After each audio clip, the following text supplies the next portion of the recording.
Muy buenas tardes, sean bienvenidas y bienvenidos a la sexta sesión de presentación de resultados de investigación en temas relacionados con la investigación básica y teórica. Hoy encaramos nuestra última de las sesiones, contando además con 6 maravillosas presentaciones muy centradas en el campo de la biología, la microbiología, la ciencia de los materiales. En resumen, un último panel a la altura, ¿no?, de este congreso. Les recuerdo las presentaciones de esta tarde. En primer lugar, contaremos con Luis David Gómez Méndez y su presentación Transformación física, química y microbiológica de polietileno de baja densidad empleando plasma de oxígeno, fotocatálisis TiO2V y Pleurotus ostreatus. En segundo lugar, tendremos elaboración y caracterización de películas de nitruro de titanio con aluminio producidas por Sputtering Magnetron DS, a cargo de Luis Alejandro Cañón Tafur y Luis Camilo Jiménez Borrego. Posteriormente, la presentación, análisis metabólico de astrocitos humanos en condición de lipotoxicidad, identificación de potenciales biomarcadores mediante modelamiento con Machine Learning, a cargo de Daniel Baez Castellanos. A continuación, In Silico Identification and Characterization of Potential Orthostatic and Allostatic Pharmacological Chaperones of the NAGLU Enzyme and Evaluation of the Chaperone Effect in Vitro, a cargo de Juan Camilo Losada Díaz.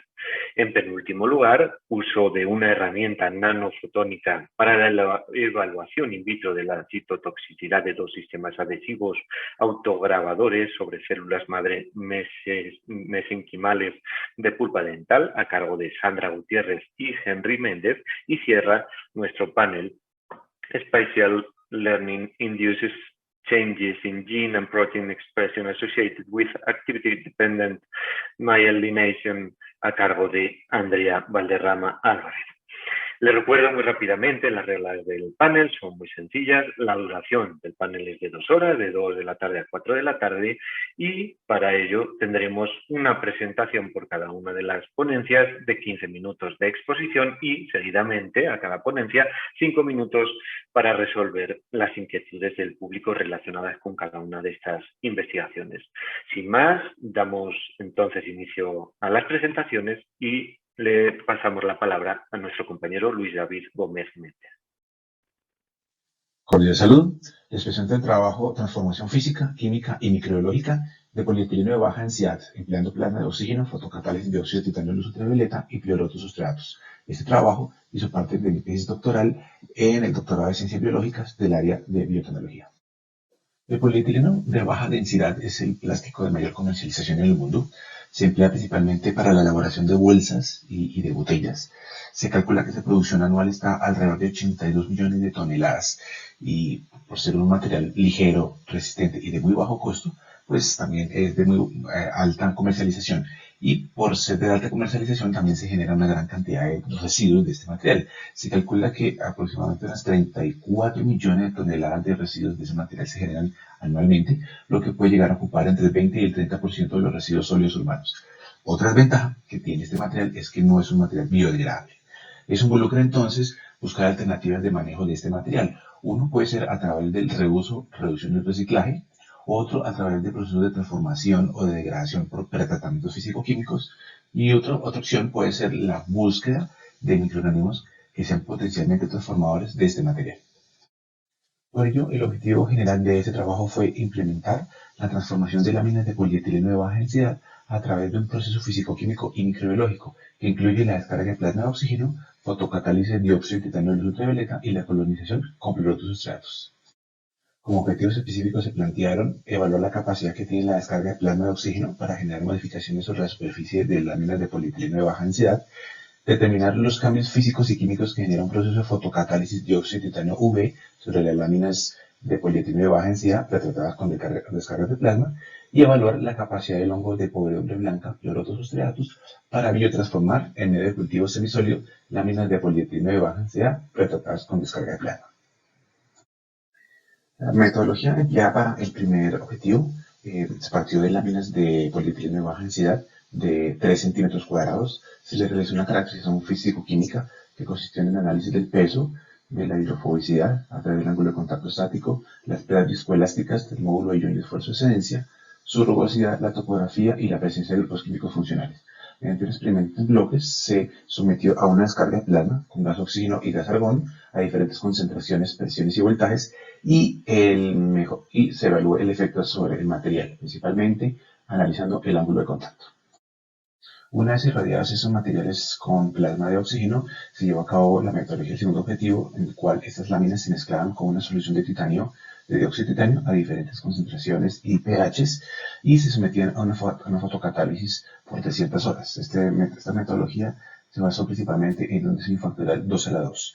El mejor tratamiento del factorial se implementó luego para hacer una fotocatálisis a 400 horas, y donde se determinaron las mismas variables de respuesta medidas para las láminas de plasma, además del carbono orgánico total y del pH para la solución de dióxido de titanio.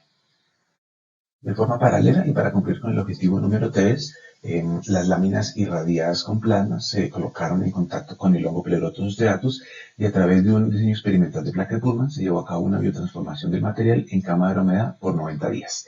El mejor tratamiento de este diseño experimental se repitió para una curva de biotransformación a 150 días, donde las variables de respuesta para el material fueron las mismas que con los dos objetivos anteriores, y para el hongo se determinó crecimiento micelial, producción de pigmentos difusibles y actividad enzimática liminolítica. Tenemos los resultados entonces del primer objetivo con respecto a la descarga de plasma. Esta tabla nos muestra las características del material prístino y las características del material después del tratamiento de la radiación con plasma de oxígeno. Se observa claramente una disminución en el ángulo de contacto estático al pasar de 87 grados a 21 grados, lo que representa un cambio del 76%. La rugosidad aumentó un 100%, pasando de 5 a 10 nanómetros. Y el módulo de Young también sufrió un aumento del 21% al pasar de 34 megapascales a 41 megapascales. Estos resultados se obtuvieron con el mejor tratamiento de la prueba preliminar, que consistió en una concentración de oxígeno al 100%, con una presión de 3 por 10⁻²² milibares y 600 voltios. Estas disminuciones en los ángulos de contacto están relacionadas con la generación de oxidaciones sobre el material y el aumento de la rigidez, según Louis et al. En 2010 y Benítez en el 2013, está ligado a la incorporación de grupos polares y el cruzamiento de las cadenas que restringen el movimiento del material. Estas imágenes de microscopía electrónica de barrido nos muestran el material prístino versus el material sometido a descarga de plasma de oxígeno al 100%. Es evidente el cambio que sufre este material en la superficie, denominado un proceso que se denomina ablación. Este proceso de ablación también aumenta la rugosidad del material. En el caso de la espectroscopía infrarroja, observamos el patrón característico de señales de este material, enlaces carbono-hidrógeno, pero llama la atención que al someterse a descargas de plasma, estas señales varían. Esta disminución en las bandas, particularmente a 2.920 centímetros a la más 1, corresponde, según Goldmine y colaboradores en el 2002 y Rajadas y colaboradores en el 2012, a cambios en el grosor, es decir, a pérdida de masa.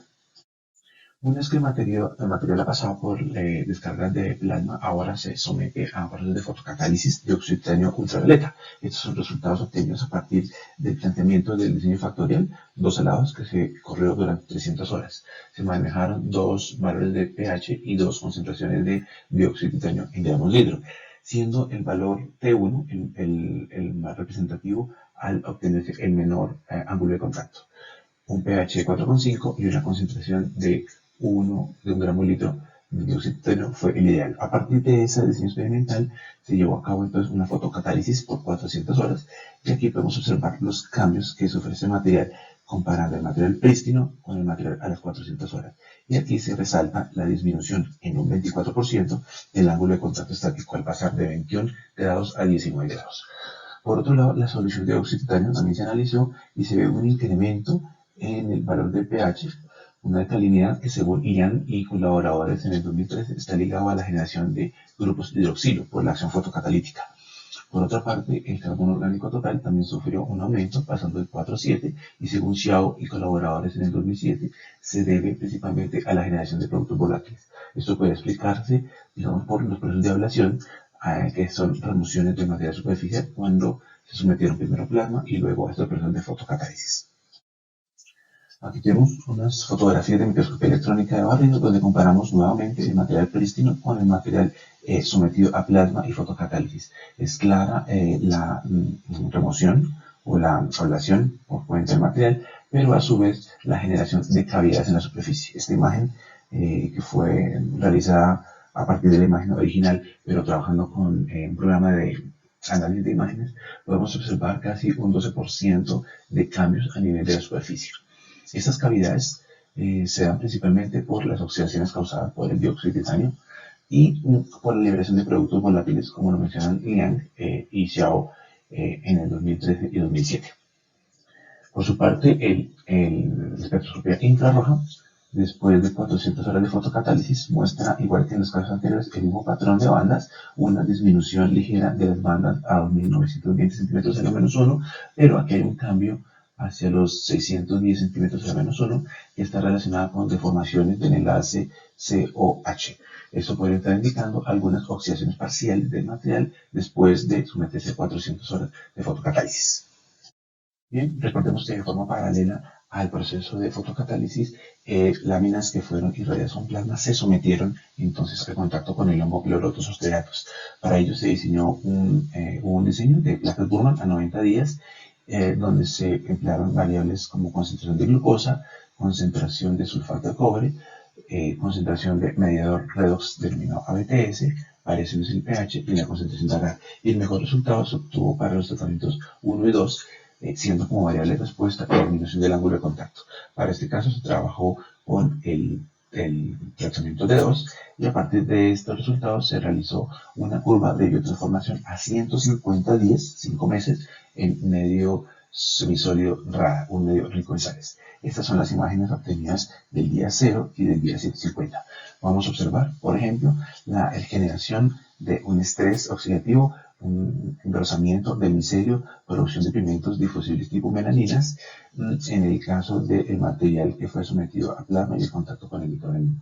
El material que no fue sometido a plasma, pero sí estuvo en contacto con el microorganismo, también generó algunas liberación o facilitó, promovió la liberación de pigmentos difusibles al medio. Esto estaría relacionado principalmente con la liberación de melaninas, como una forma para poder neutralizar agentes oxidantes, según Toledo en el 2017.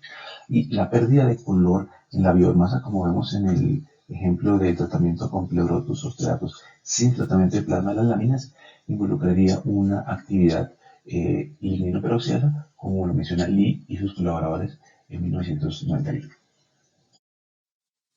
En esta gráfica observamos el comportamiento de la actividad enzimática, la casa manganeso peroxidasa y lignina peroxidasa después de 150 días en medio semisólido RADA. Como se puede observar, la actividad de la casa inicia alta en los primeros días, en los primeros meses, pero va disminuyendo a través del tiempo, tanto para el tratamiento que tenía únicamente láminas en contacto con el hongo sin haber pasado por un proceso de plasma, como el tratamiento secuencial físico-químico-biológico, es decir, plasma y luego en contacto con el hongo. El medio de cultivo contaba con cobre y con un mediador redox denominado ABTS, el cual favorece la hidrólisis de los enlaces carbono-carbono, según SIVA en 2011 y MUG en el 2015. Eso daría pie para entender por qué una alta concentración al principio que se va perdiendo a través del tiempo hasta llegar a valores cercanos a cero a los 150 días. Sin embargo, el valor más alto de la actividad de la casa no superó los 2.5 unidades de la casa por gramo.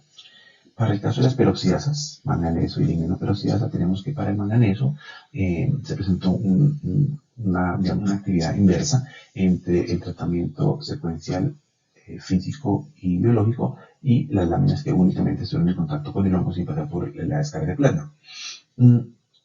Vamos a observar que la actividad de manganeso peroxidasa arranca alta. Esto puede deberse a que el medio RADA tenía soluciones traza donde participaba compuestos ricos en manganeso, lo que pudo favorecer la actividad de esta enzima, pero al disminuir esta concentración de este componente, de este nutriente, pues finalmente la actividad disminuye. Contrario pasa en el caso del tratamiento donde no se irradió el polietileno previamente, donde la actividad es alta y tiene un pico hacia los 120 días para disminuir finalmente a los 150. Esta actividad manganeso peroxidasa no superó las 2 unidades manganeso peroxidasa por gramo. Muy contrario es el tratamiento con lignina peroxidasa, donde se observa a través del tiempo un incremento tanto en el tratamiento que no pasó por plasma, pero sí estuvo en contacto con el microorganismo, como en el secuencial físico-biológico. Observe que la reacción de lignina peroxidasa se da hacia el final del tratamiento. Este obtuvo los valores más altos, cercanos a 71 unidades de lignina peroxidasa por gramo. No hay como tal reportes actualmente sobre la acción de las peroxidasas en el polietileno de baja densidad, pero se sospecha que su actividad puede ser muy parecida cuando entra en contacto con la lignina, que está mediada por el agua oxigenada por el peróxido de hidrógeno. La ligninoperoxidasa hace una actividad oxidativa que no es específica, es decir, que puede actuar tanto en compuestos aromáticos como no aromáticos, puede explicar por qué su alta actividad al estar relacionada con este material. Eso puede estar implicando degradaciones sobre las cadenas aliféticas del polietileno.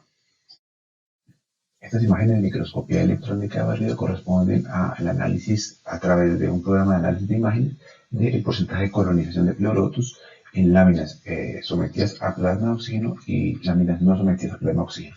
Como se dan cuenta, casi el 89%, hubo un 89% de colonización en este material cuando fue sometido a plasma, comparado con un casi 46% del material cuando no fue sometido a plasma. Eso indica entonces que la descarga de plasma de oxígeno al 100% favorece la colonización por cuenta de clorotosustratos. En el caso del infrarrojo, del espectroscopía infrarrojo, no se vieron cambios sustanciales, las mismas señales de carbono-hidrógeno y las pequeñas variaciones en 2920 centímetros a la menos 1. Sin embargo, aunque aquí no es claro, se observaron algunos ajustes o variaciones en la señal en 900 y 1100 centímetros a la menos 1 que corresponden a la disminución de los grupos vinilo y aparición de grupos carbonilo. Estos valores o estas señales fueron muy sutiles y según Pasos y colaboradores en el 2015 y Kruger y colaboradores en el mismo año, indican que la presencia de microorganismos pueden incrementar la presencia de grupos carbonilo y disminuir la de los grupos vinilo. Bien, como conclusiones generales tenemos que la descarga de plasma bajo estas condiciones, oxígeno al 100%, una presión de 3 por 10 a la menos 2 milibares y 600 voltios durante 6 minutos, generó los mayores cambios en el material, aumentando la hidrofilia en un 76%, aumentando su rugosidad en un 100% y la rigidez en un 21%. Estos cambios favorecieron la adhesión y colonización del hongo Pleurotus striatus sobre el material, que fue cercano al 89%, comparado con el material no irradiado, que estuvo alrededor del 45%. Por otro lado, la fotocatálisis de dióxido de titanio ultravioleta, con un pH inicial de 4,5 y una concentración de dióxido de titanio de 1 gramo por litro, presentó la mayor hidrofilia del material, obteniéndose una disminución del 82%, así como un porcentaje de cavidades en la superficie de cerca del 12%. Esto dado por la liberación de productos volátiles. Por su parte, Pleurotus striatus presentó una actividad liminolítica lacasa, manganeso peroxidasa y lignina peroxidasa que favoreció la biotransformación del material, presentando un ángulo de contacto estático de 17 más o menos 4 grados, mayor que el obtenido únicamente con el plasma de oxígeno. Esto lo que nos indica es un efecto sinérgico entre el tratamiento físico y el tratamiento biológico. Este es el primer trabajo que emplea a la descarga de plasma de oxígeno como un pretratamiento en el proceso de transformación del material, y también es el primer trabajo que emplea un proceso de fotocatálisis dióxido de titanio UV modificado al emplear el dióxido de titanio en solución del contaminante, en este caso el plástico, en fase sólida. Como productos derivados de esta tesis se obtuvieron 3 artículos que fueron publicados en revistas indexadas. Y muchísimas gracias por su atención.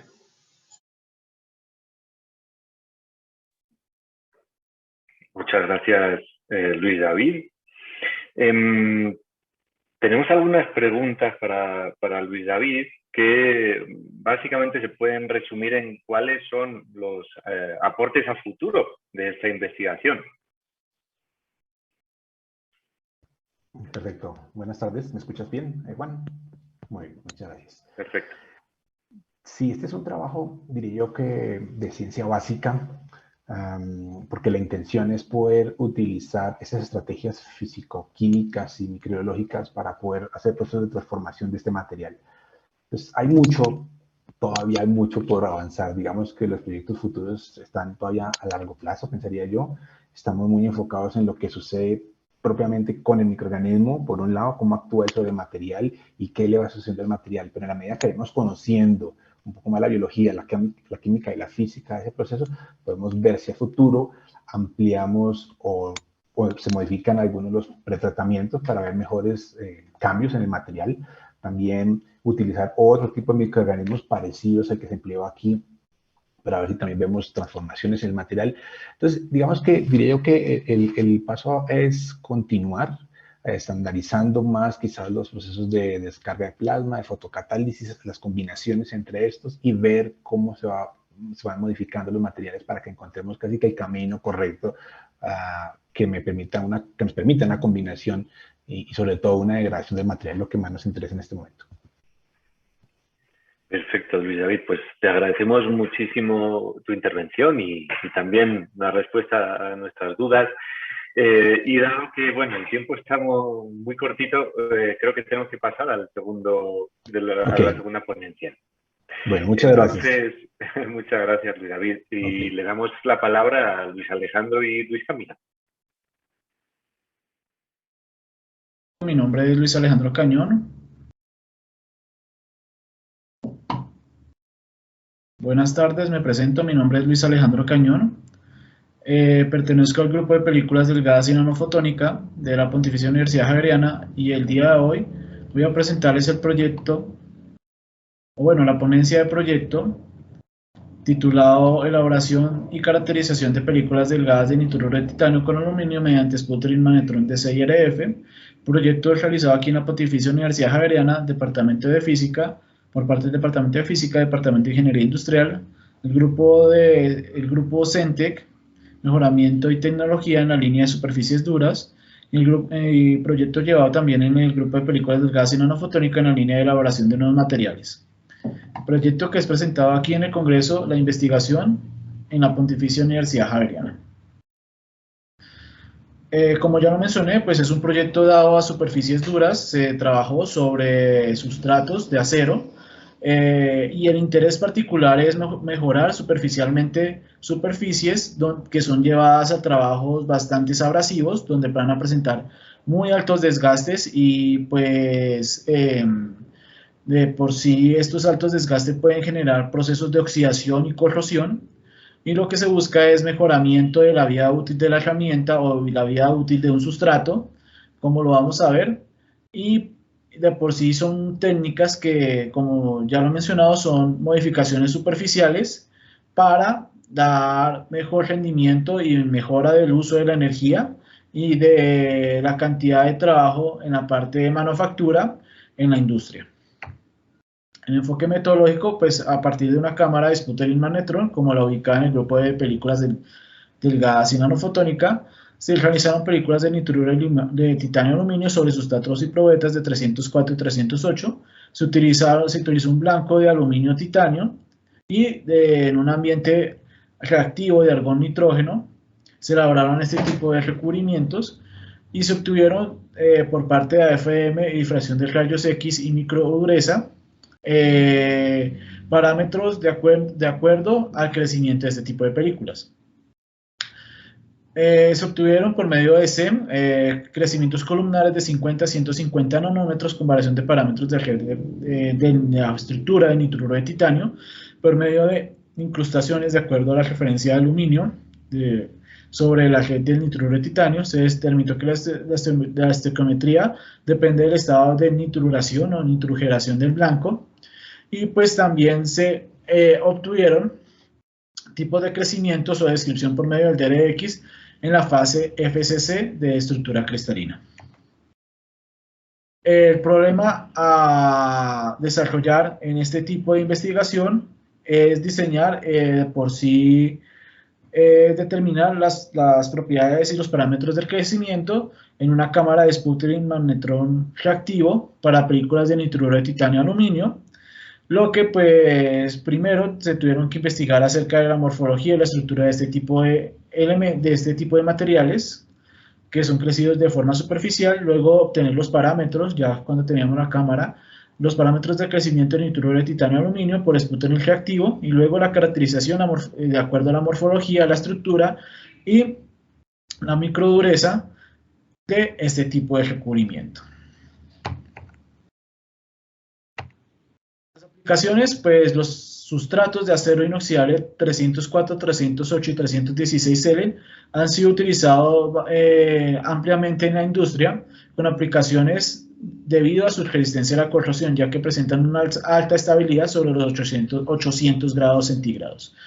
Entonces, en vista de que se presenta un deterioro en ambientes de alta temperatura y en ambientes donde hay alta corrosión, pues se busca mejorar este tipo de resistencia a la corrosión y resistencia al desgaste por medio de este crecimiento de tipo superficial. Nos basamos en una estructura de nitruro de titanio, ya que el titanio se presenta como un metal en transición, donde presenta su capa incompleta, y por medio de solución sólida con carbonos o con, en nuestro caso, átomos de nitrógeno, permite generar en fase sólida diferentes tipos de estructuras y de fases de acuerdo a la tecnología o las técnicas que se utilicen para modificarlo de forma sólida. Se utiliza una cámara cilíndrica para plasma DC con una mezcla de argón-nitrógeno. Para refrigeración se utiliza detrás del blanco cobre y aluminio, que es refrigerado con agua, y se utiliza un blanco de titanio y también se utiliza un blanco de aluminio con titanio. También se utilizó una asistencia con magnetrón, lo que disminuyó la cantidad de energía utilizada, la cantidad de potencia sobre el plasma para generar este tipo de tratamiento superficial. Y pues también teníamos un refrigerador en la parte del ánodo para controlar la temperatura del crecimiento en las películas sobre los sustratos de acero. Explicando a grandes rasgos la cámara, es una cámara de vacío manejada por una, digamos, donde hay una presión ambiente, y esa presión pues tiene que, se hace disminuir para que ocurran los procesos de emisión de electrones secundarios en el plasma. Esto lo realiza una máquina o una bomba de vacío turbomolecular. En el ambiente reactivo se puede generar por presiones parciales de argón-nitrógeno, que se mezclan en un tanque, y su cantidad se maneja por medio de un manómetro. Luego este manómetro está conectado por una tubería a esta cámara donde se va a realizar el tratamiento. Luego de esto, pues se genera una descarga en el orden de los 100 a los 140 watts, permitiendo la ionización del gas que está aquí dentro de la cámara, generando pues procesos de ionización, recombinación y emisión de electrones secundarios que van a modificar superficialmente el cátodo. Este proceso pues genera radiación característica de emisión y absorción a nivel electrónico dentro del gas, que se puede ver pues a simple vista, como ustedes lo vieron en la fotografía anterior.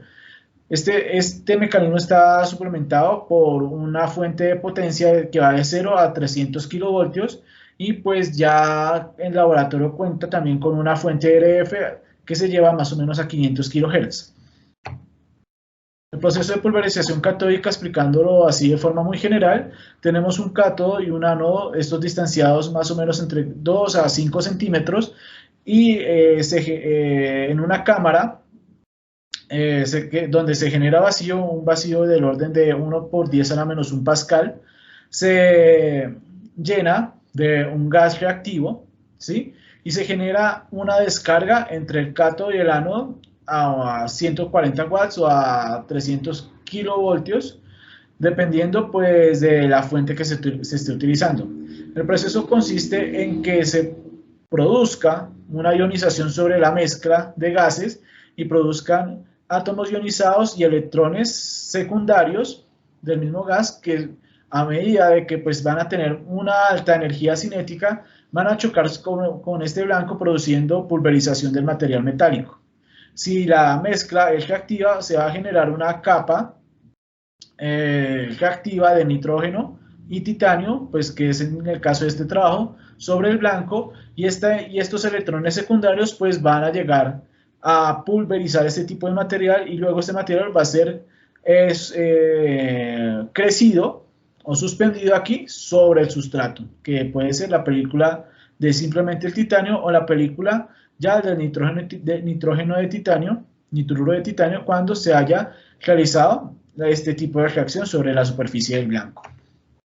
Entonces, parámetros de crecimiento: se utilizaron un blanco más o menos de 3 pulgadas, de 2.5 a 3 pulgadas, la distancia entre electrodos es de 20 a 40 milímetros, la tensión utilizada fue de 100 a 400 voltios, la corriente 4 a 15 miliamperios, la densidad de corriente de 0,6 a 0,5 miliamperios sobre centímetro cuadrado, la potencia utilizada de 100 a 180 watts, de tiempo de posición pues dependía. Si utilizamos magnetrón, este tiempo disminuía a entre 20 a 40 minutos, cuando no se utilizaba magnetrón podíamos variar de entre 1 a 3 horas, la energía utilizada de 40 a 80 kilojoules, la presión de vacío dentro de la cámara era de 1 a 6 por 10 a la menos 1 pascal, se utilizó una presión parcial de 50% argón-nitrógeno, y la temperatura del sustrato se trató de mantener entre 80 y 150 grados centígrados. El sustrato, acá se encuentra una foto de los sustratos utilizados, son sustratos de acero de 316, 304 y 308, 316L, que son sustratos de tipo austenítico. Los resultados de espectroscopía de aparato voltaico nos muestran que el sustrato tiene en su mayoría cantidades elevadas de cromo, no pues elevadas no, sino son las más altas en cromo y níquel, característico de este tipo de acero inoxidable. Ya para la parte de PVD, Physical Vapor Deposition por Sputtering, se utilizó un blanco de titanio 50% en peso de aluminio con una pureza del 99.9%, y pues fue un proceso en el cual pues variamos las condiciones que ustedes vieron anteriormente, como distancia, voltaje, potencia, tiempo de crecimiento y vacío, haciendo pues que cambiara el color del blanco dependiendo del tipo de crecimiento que se estaba haciendo. Si el crecimiento era reactivo, pues se presentaba más que todo este color rojizo en el plasma, y si el crecimiento era de tipo metálico, o sea, uno estaba pulverizando el puro blanco, se generaba este tipo de emisión como púrpura. Para este tipo de crecimientos, pues tuvimos que pasar por diferentes fases. Una fue crecimiento de unas capas no homogéneas de un material que era totalmente amorfo, y por último, pues sacar el resultado final, que es el crecimiento del nitruro de aluminio titanio en la cámara de sputtering DC reactivo. Entonces el estado del blanco era el que me indicaba qué tipo, cómo estaba haciendo el crecimiento, si era por parte de titanio o parte de nitruro de titanio. Entonces son parámetros que se tenían que tener en cuenta antes de ponerse a elaborar la película delgada sobre el acero. La caracterización de los rayos X me dio picos preferentes pues para hierro, simplemente con el sustrato, pero luego que obtuvimos por A rasante la descripción de las fases cristalinas, tenemos crecimientos característicos, aparte del nitruro de titanio y nitruro de titanio aluminio con orientación en índices de Miller 111, nitruro de aluminio con 101, y nitruro de titanio y nitruro de titanio aluminio 200. Esto basado pues en una tesis de Hong Kong que hacen una variación estequiométrica de la cantidad de titanio y aluminio en una cámara de sputtering reactivo y obtienen los picos característicos sobre este tipo de orientaciones. En microscopía AFM pues realizamos la caracterización cualitativa y topográfica de cómo está la superficie del cubrimiento del sustrato antes de recrecer este tipo de cubrimiento, y pues obtuvimos que se crecía en diferentes tipos de etapas, cambiando su tamaño granular. Ya por último, pues realizamos unas pruebas de dureza en función de cómo fue el crecimiento. Obtuvimos 4 variables de crecimiento, las cuales son concentración de nitrógeno, potencia, distancia y tiempo, cada una con 3 niveles, y hicimos un diseño experimental obteniendo que la caracterización del La muestra número 5, que utiliza 40% de nitrógeno en la cámara, utilizaba también una potencia de 130 watts, una potencia de 150 watts, una distancia de 4.5 centímetros y un tiempo de 20 minutos, lograba una mayor magnitud en microdureza. Esta microdureza es tipo Vickers, es una microdureza que se realizó en el grupo Centec. Micrografías realizadas por SEM nos muestran un crecimiento de tipo homogéneo, de tipo granular, sobre este tipo de sustratos. Conclusiones, pues se obtuvieron los parámetros de crecimiento, ¿sí? De acuerdo a lo establecido en el proyecto, se obtuvo un aumento de dureza en función del sustrato, y pues también quedan por determinar variables como la resistencia a la corrosión y la resistencia al desgaste de este tipo de sustratos. Entonces, como trabajo futuros, pues queda implementar un software para modelar el nitruro de titanio y modificaciones con aluminio. También pues aplicar este tipo de crecimiento con una fuente RF y pues lograr aumentar más la dureza, pues ya sea con silicio, que pues volvería un material más amorfo, pero aún más duro. Muchas gracias. Gracias a ustedes, Luis Alejandro y Luis Camilo. Quizás sería interesante precisamente si brevemente en estos 4 minutitos que tenemos por ahora nos pudieran profundizar en esa aplicabilidad que estaban hablando ahora al final de la presentación. Sí, buenas tardes a todos. La aplicabilidad, pues como se mencionó, es mirar más que todo sustratos que son utilizados como bioimplantes, como lo mencionamos, el acero 304, el 306. Mirar las condiciones que son utilizadas de pronto para hacer un intercambio de hueso, mejorar sus condiciones de resistencia a la corrosión, ya pues que, digamos, estos implantes se presentan en ambientes bastante corrosivos y pues como plus, además de tener, digamos, este recubrimiento homogéneo, también pues que aprovechar que este tiene una alta resistencia a la fatiga o a las fallas. Entonces, es de bastante interés este tipo de, digamos, de compuestos ternarios y cuaternarios basados en titanio. Y pues la propuesta en el proyecto fue, ¿por qué no hacerlo en el laboratorio de películas delgadas, ya teniendo pues una cámara de pulverización y pues con los grupos de investigación, pues sacar al menos las condiciones de crecimiento adelante? Pues que de primera mano nos costó sacar este tipo de condiciones, pero ahí vamos en el proyecto. Y precisamente, ¿cuáles fueron esos retos que enfrentó, esas dificultades que nos comentaban? Primero, pues ustedes saben que aterrizar lo que dice la bibliografía acerca de este crecimiento a un laboratorio, pues no es sencillo. Segundo, la geometría más que todo que se utiliza para este tipo de sustratos, como ustedes lo pueden ver, es un sustrato plano, pero sabemos que, digamos, un reto futuro va a ser trabajar sobre diferentes geometrías, geometrías esféricas o geometrías que estén basadas en las partes óseas del cuerpo, ¿sí? Que, digamos, es una de las propuestas que se va a tener para trabajar también con bioimplantes. También este tipo de recubrimientos se trabajan en ambientes donde se sube mucho la temperatura, por ejemplo, en herramientas de corte, y la idea es, pues, ir enfrentando esos objetos, pues, paso a paso. Como primero, pues, fue mirar estas condiciones que ya se sacaron adelante para este tipo de crecimientos aquí en la universidad.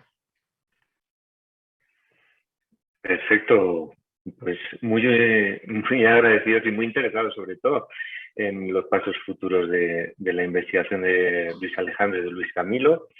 Damos entonces pie a continuar con nuestro panel y con nuestra tercera presentación, la presentación a cargo de Daniel Báez Castellanos. Muy buenas tardes, mi nombre es Daniel Báez y este proyecto se titula Análisis metabolómico de astrocitos en condición de lipotoxicidad, identificación de potenciales biomarcadores mediante modelamiento con Machine Learning. Bueno, actualmente la obesidad supone un problema de gran magnitud para la salud y para la calidad de vida de millones de personas alrededor del mundo. Por ejemplo, para el 2015, la Organización Mundial de la Salud reportó que existen más de 1.900 millones de adultos con sobrepeso, de los cuales 600 millones presentan una condición de obesidad, dejando así una preocupante cifra de 2.8 millones de muertes anuales. La situación en Colombia es igualmente altamente preocupante. En el 2014 el Ministerio de Salud colombiano reportó que más de la mitad de la población de los adultos colombianos presenta una condición de sobrepeso, dejando también cifras de 4.000 muertos para el año 2014. Asimismo, la obesidad también representa un alto costo para todos los sistemas de salud y financieros de muchos países. Como por ejemplo en Estados Unidos, el gasto anual de la salud escala hasta 210 billones de dólares americanos, lo cual representa el 21% del gasto anual en salud de una potencia mundial como lo es Estados Unidos. Como mencionamos anteriormente, la obesidad pues, es un problema de salud mundial que cobra millones de vidas al año y además de eso es un factor de riesgo para múltiples condiciones patológicas adicionales, como por ejemplo las enfermedades neurodegenerativas. Estas se ven estrechamente relacionadas con la obesidad y con los síndromes metabólicos que esta conlleva. Por ejemplo, solamente para la enfermedad del Alzheimer, la obesidad representa un incremento en el 80% de las probabilidades de contraer esta enfermedad neurodegenerativa en una persona que es obesa, en contraste con una persona que está en su peso ideal. Estos son números alarmantes que pues, se van a compartir desafortunadamente para múltiples otras condiciones de demencia, como lo son por ejemplo el Parkinson y la esclerosis múltiple. ¿Qué es entonces la obesidad? La obesidad es un síndrome caracterizado por una excesiva acumulación y liberación de ácidos grasos en diferentes tejidos. Este exceso pues, va a generar justamente una condición conocida como la lipotoxicidad, la cual desencadena respuestas celulares que son patológicas y que pueden llegar a afectar múltiples órganos, entre ellos el cerebro. Se ha sugerido que existe pues una estrecha relación entre el aumento del peso corporal y el incremento del riesgo de desarrollar justamente estas enfermedades neurodegenerativas. Y en ese aspecto se ha propuesto que el estado proinflamatorio que se observa en los pacientes que tienen una excesiva acumulación del ácido palmítico podría estar ligado a la patogénesis de estas diferentes enfermedades neurodegenerativas. Por otra parte, introduciendo un poco el término de la metabolómica, sabemos que el crecimiento exponencial que han presentado los datos biológicos, específicamente los datos ómicos, pues es debido al acelerado desarrollo que hemos visto en las tecnologías de secuenciación en las últimas décadas. Esto ha propiciado justamente que el estudio de múltiples ámbitos biológicos se realice con una mayor precisión y detalle, y el metabolismo pues no ha sido una excepción. Y con el nacimiento de la metabolómica, las posibilidades de investigación hemos visto que se han ampliado drásticamente. Sin embargo, con la generación de estos datos, hemos visto que surgen a su vez unos retos que van a obedecer justamente a la naturaleza de esos datos, debido a que pueden presentar altas dimensionalidades y complejidad. Y esto lo vamos a ver reflejado en últimas en una mayor dificultad a la hora del análisis. Afortunadamente, así como han crecido pues, las tecnologías de secuenciación, las técnicas de análisis de datos han ido evolucionando de igual manera. Actualmente, pues, el Machine Learning, que es el principal campo de la inteligencia artificial en cuanto al análisis de datos, es ampliamente empleado en cualquier área de manejo de datos que tengan una gran magnitud. Y en la última década hemos visto pues, justamente un crecimiento en la implementación de todos estos métodos de Machine Learning para el análisis de datos de naturaleza ómica y datos biológicos en general. Y pues teniendo datos justamente de alta dimensionalidad y alto volumen, como lo son los datos metabolómicos, el Machine Learning supone justamente una herramienta ideal para el análisis de los mismos. Con esto entonces vamos a dar por finalizada la parte de la introducción. Vamos a seguir con los objetivos. El objetivo general de este trabajo es analizar los perfiles metabolómicos de astrocitos humanos en condición de lipotoxicidad inducida por ácido palmítico. Y entre los objetivos específicos pues está justamente construir un modelo de clasificación con Machine Learning para el análisis de estos datos metabolómicos astrocitarios. Y segundo, identificar potenciales biomarcadores de lipotoxicidad inducida por ácido palmítico en astrocitos humanos. Siendo así, la pregunta de investigación planteada es la siguiente. ¿Cómo se ven afectados los perfiles metabolómicos de los astrocitos humanos en una condición de lipotoxicidad inducida por ácido palmítico? Con eso entonces vamos a pasar a la metodología. La metodología comprendió principalmente 4 secciones: el cultivo de astrocitos, el cual se realizó empleando la línea NHA de astrocitos de Lonza. Después el tratamiento de los astrocitos con el ácido palmítico.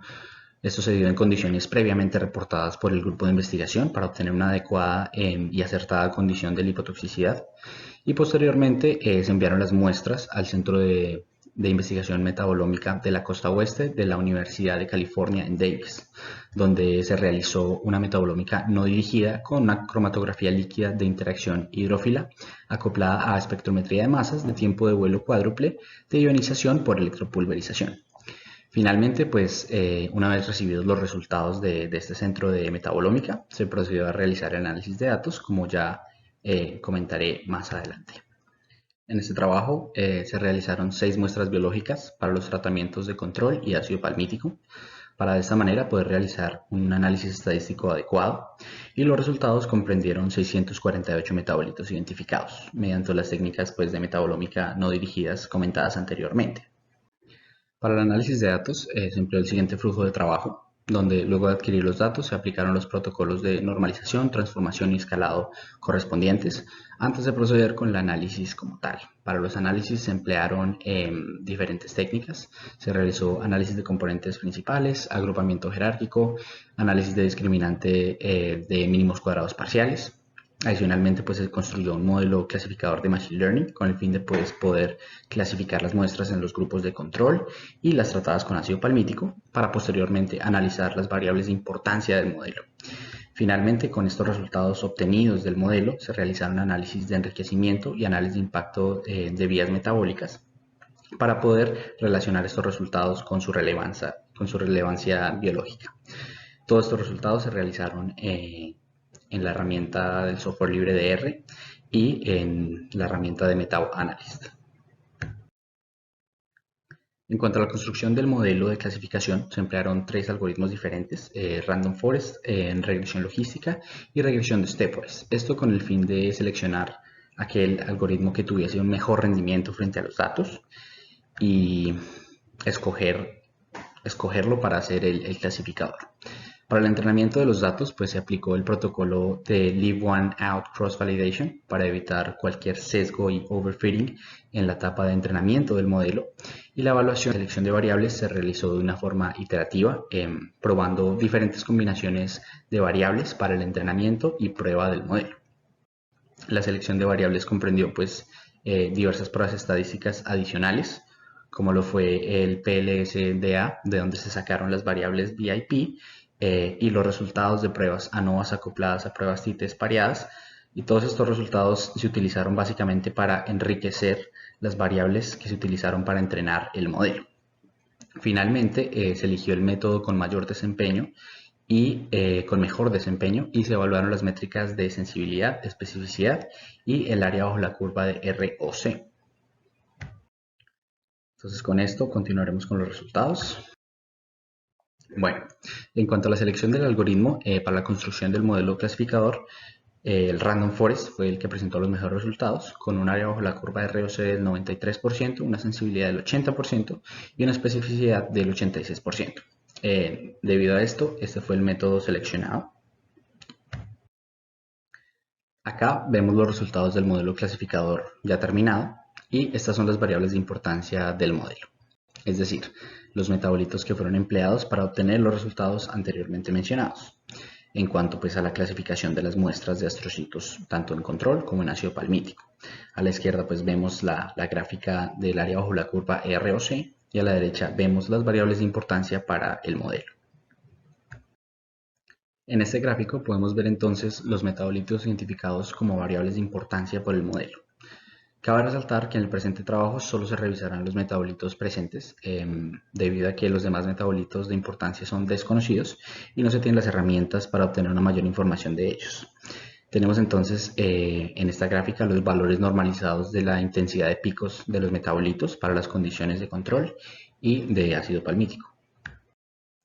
Con estos resultados se procedió entonces a realizar los análisis de impacto de vías metabólicas, donde se obtuvo que las principales vías afectadas fueron el metabolismo del glutamato y la glutamina, de la alanina, el aspartato y el nitrógeno, con valores de P sobresalientes para el metabolismo de la alanina, el aspartato y el glutamato.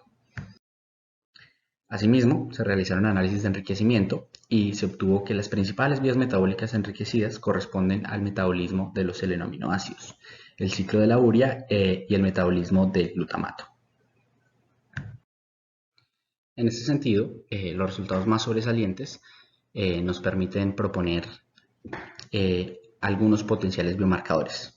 Inicialmente proponemos a la alanina como un potencial biomarcador para esta condición de lipotoxicidad, lo cual no ha sido reportado antes para astrocitos humanos.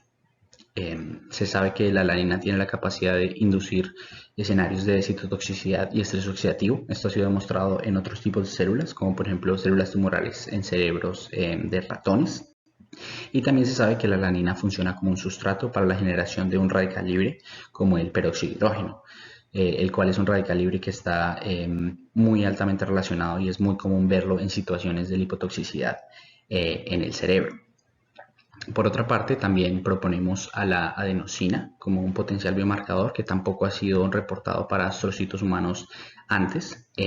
Se sabe que pues, la adenosina es un regulador independiente de la selenoproteína GPX1. Esta es la glutatión peroxidasa, que es la principal proteína encargada de reducir los daños por estrés oxidativo en los astrocitos humanos.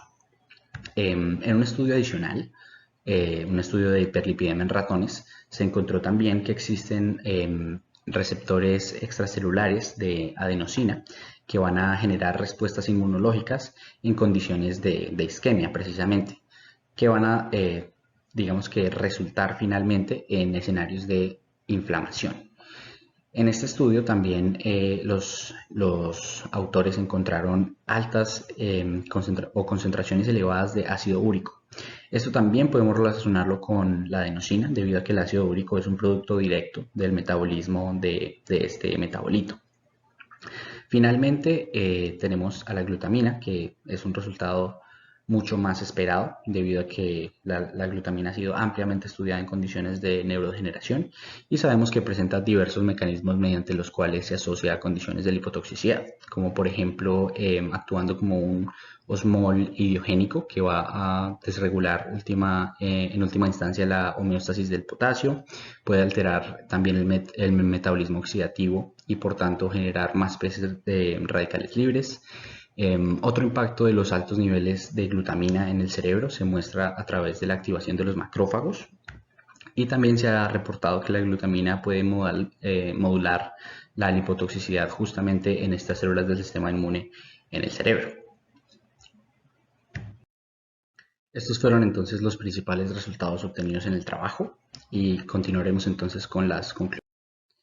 En cuanto a las conclusiones, los puntos clave, vamos a tener que pues, este estudio nos permitió la identificación de potenciales biomarcadores para esta condición de lipotoxicidad en astrocitos humanos. También vamos a ver que los principales potenciales factores en este escenario es justamente la desregulación de ciertas vías metabólicas, como lo son los selenominoácidos, el ciclo de la urea y el metabolismo del glutamato y la glutamina. De esta manera se proponen la alanina, la adenosina y la glutamina como potenciales biomarcadores para esta condición de lipotoxicidad inducida por ácido palmítico en astrocitos humanos, lo cual hasta donde sabemos no había sido reportado antes pues, para estas células. Finalmente, algunas recomendaciones pues, para el presente trabajo serían poder realizar una conversión de los valores de la intensidad de picos de los datos metabolómicos hacia valores de concentración, ya que de esta manera se podrían realizar análisis mucho más objetivos en cuanto a los análisis de vías metabólicas y de enriquecimiento para obtener mejores resultados. Estos resultados pues también Se sabe que requieren de un debido proceso de validación para ser considerados potenciales biomarcadores, y realizar ese proceso de validación y continuar con este estudio podría permitir la obtención de resultados que sean más accionables y que tengan un impacto directo en las áreas de la salud. Muchas gracias y espero sus preguntas. Bueno, muchísimas gracias a Daniel. Lamentablemente parece que hemos tenido algún pequeño problema de conexión con él y no logra conectarse ahora mismo con una conexión estable, precisamente. Entonces nos quedamos con las ganas de preguntarle sobre esas recomendaciones, precisamente, y esas continuaciones a futuro. Sin más, daremos entonces paso a nuestra siguiente investigación, presentación además a cargo de nuestro compañero Juan Camilo Losada Díaz.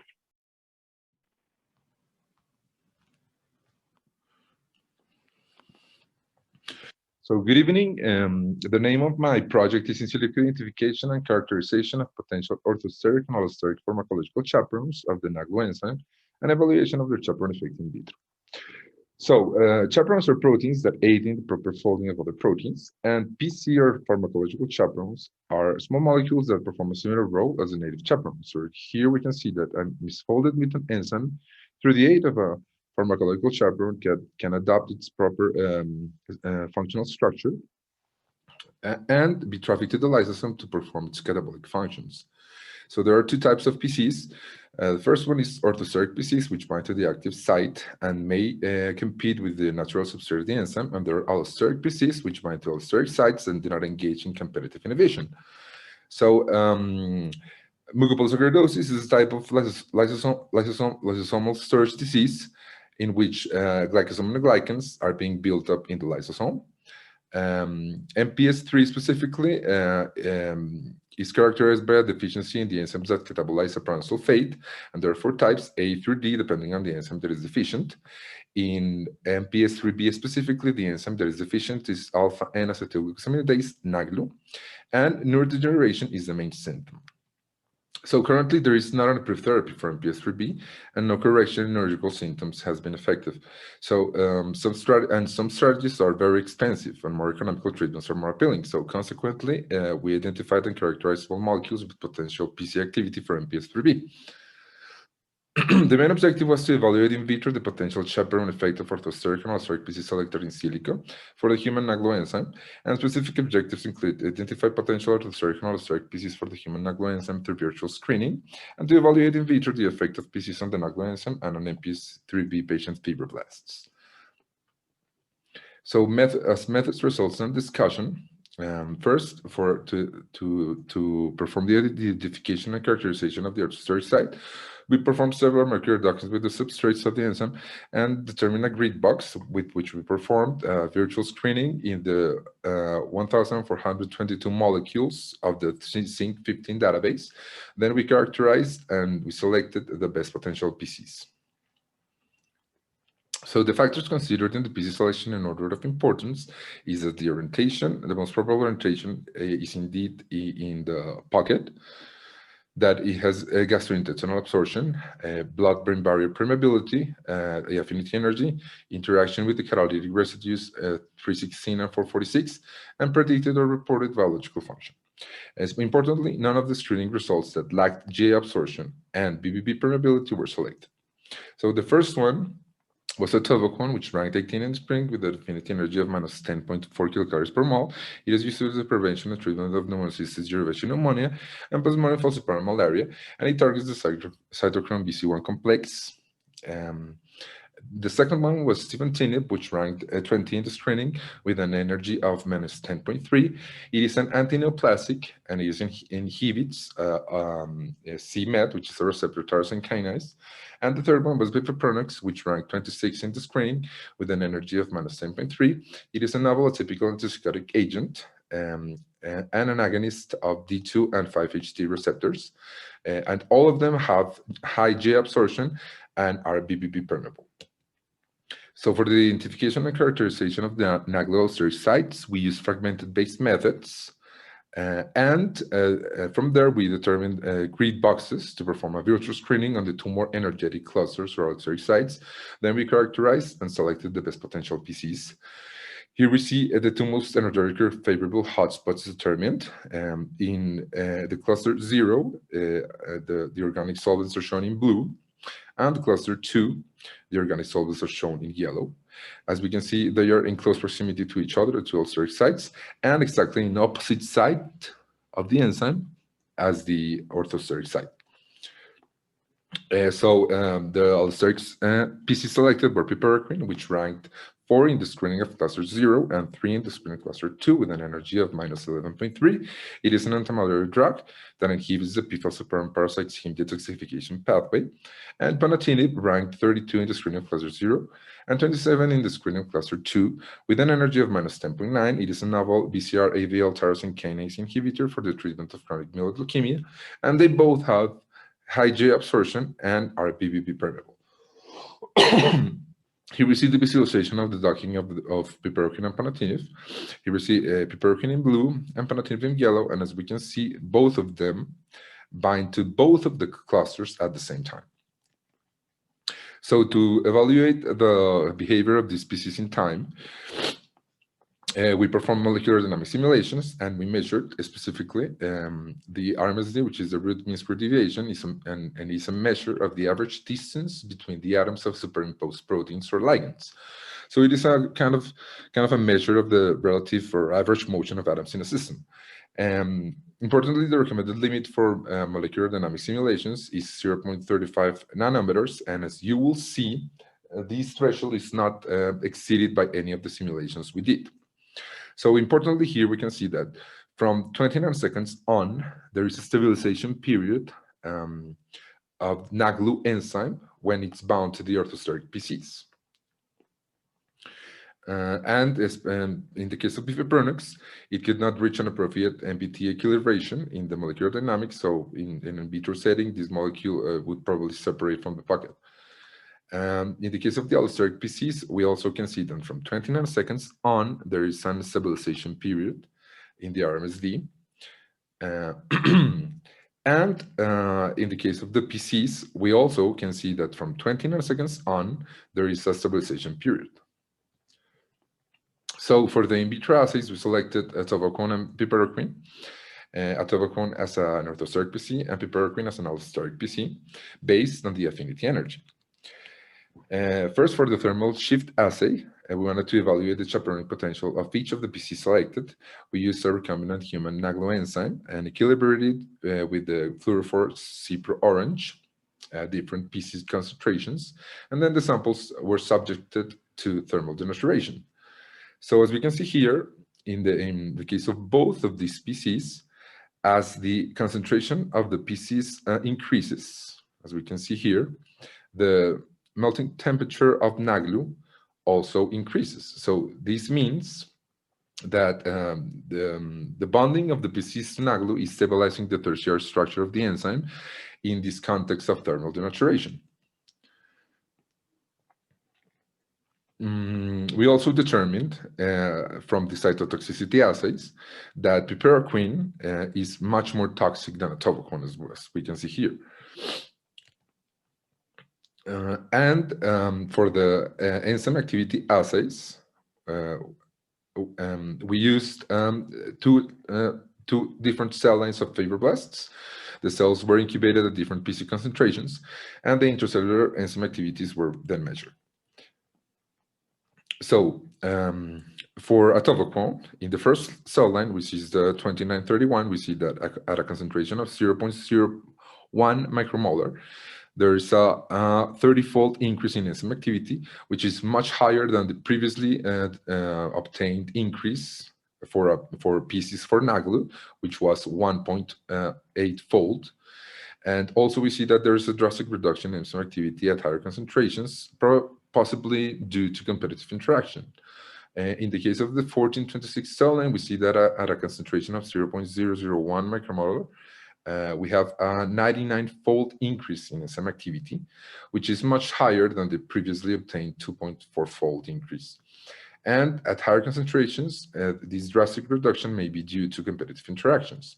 In the case of piperacin, we can see that at a concentration of 1 micromolar, there is a 31-fold increase, which is much higher than the previously found 1.8-fold increase. Also, there's a proportionality between the concentration of the PCs and the enzyme activity, which suggests that there is no competitive interaction. And very importantly, this piperacin seems to be less efficient than atovaquone, because as we can see here, a 1 micromolar concentration produces 0.5 specific activity, right?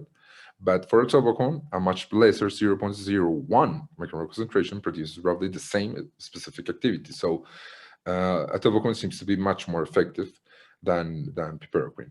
And in the case of the 1426 cell line for piperacin, we have that at a concentration of 0.01, there is a 25-fold increase in enzyme activity, which is much higher than the previously found 2.4-fold increase. And at higher concentrations, there is a slight reduction, but these slight reductions suggest that there may be no competitive interaction as suspected for an allosteric PC. Also, we see that this is less efficient than atovaquone, because at 0.01 micromolar concentration, we can see that there is an activity of 0.4, right? But for atovaquone, at a much lesser 0.001 micromolar concentration, there is a much higher enzyme activity. So, atovaquone seems to be more effective in producing the chaperone effect than piperacin. And finally, we can see that these PCs act depending on or are efficient depending on the mutation we are talking about. So as we can see here, for 0.01 micromolar concentrations, there is a specific activity of 0.5, but for the second cell line, the 1426, a much lesser concentration of atovaquone produces a much higher specific activity. So this cell line seems to be much more responsive to the PC therapy with atovaquone, and we see the same result with piperacin.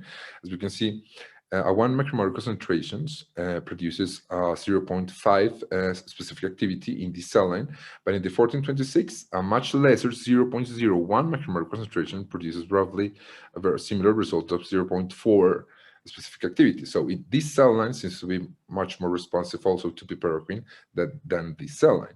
But why is this happening?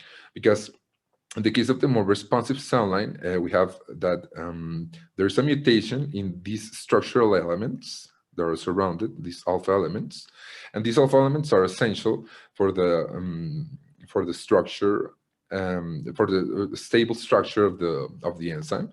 So if there's a mutation here, there's a destabilization of the structure, and these type of mutations that destabilize the structure but not the orthosteric site are very amenable to PC therapy. But in the case of the non-responsive or the less responsive cell line, we see that the mutation is very close to the orthosteric site, and it could be altering the conformation of the orthosteric site and the effective binding of atovaquone and its chaperone effect. And also, if in the case of the binding of piperacin in the other side of the enzyme at the allosteric site, well, the rearrangement of these type of alterations through the whole range and of the protein, because it would be on the other side, it's more difficult than the action on the chaperone effect of an orthosteric chaperone. So we have that for the treatment of pneumocystis carinii pneumonia, the prophylactic treatment is 1,500 milligrams of atovaquone per day. But for the treatment of the patients with the 2931 cell line, the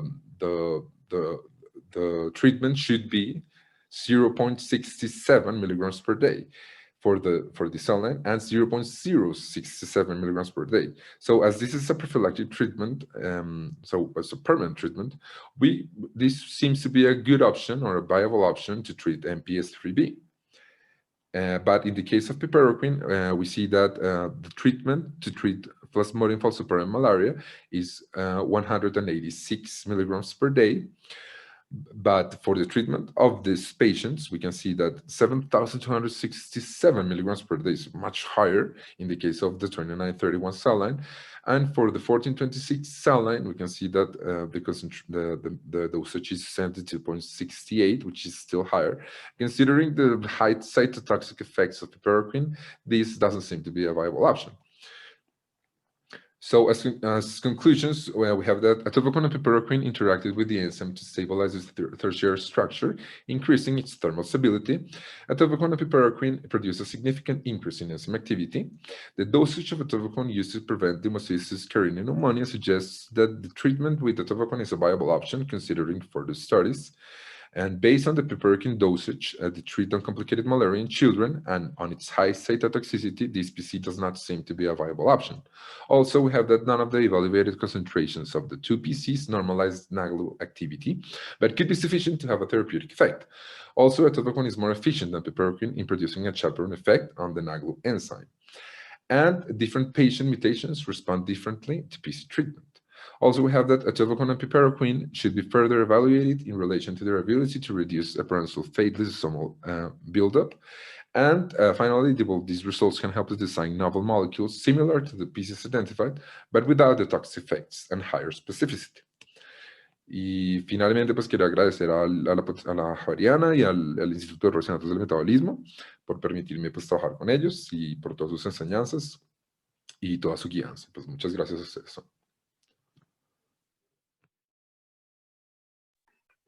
Muchas gracias, Juan Camilo, por la presentación. Tenemos aquí una pregunta de Carlos Javier Armésiga Díaz, que nos dice por qué, si estos compuestos son inhibidores de la actividad, se genera un aumento en las células de los pacientes. Eso puede ocurrir porque, o sea, realmente sí se inhibe la actividad, o sea, es que las chaperonas farmacológicas se llaman inhibidores, naturalmente, porque compiten con el sustrato natural. Entonces, en ese sentido, inhiben a la enzima, pero realmente no es que la estén inhibiendo, sino que depende del caso. Hay inhibidores alostéricos que hacen que la enzima pierda actividad y una conformación que no sea funcional, pero hay también activadores propiamente, efectores que lo que hacen es aumentar la funcionalidad de la enzima. Entonces, eso ya depende de qué tipo de sitio activo estamos hablando. Entonces, digamos, en el caso de los experimentos que hicimos, lo que vimos fue que gracias a que esos eran efectores que activaban la enzima y hacían que adoptara una conformación estructural funcional, eso se aumentaba realmente la proliferación celular porque permitía que, digamos, muchas de las consecuencias patológicas bioquímicas que tiene la enfermedad se evitaran y así pudiera la célula poder proliferar de una mejor manera, ¿no? Entonces, eso fue un ejemplo de lo que vimos. Genial. También algunas dudas que se podrían centrar en la aplicabilidad más cercana, ¿no?, de la investigación.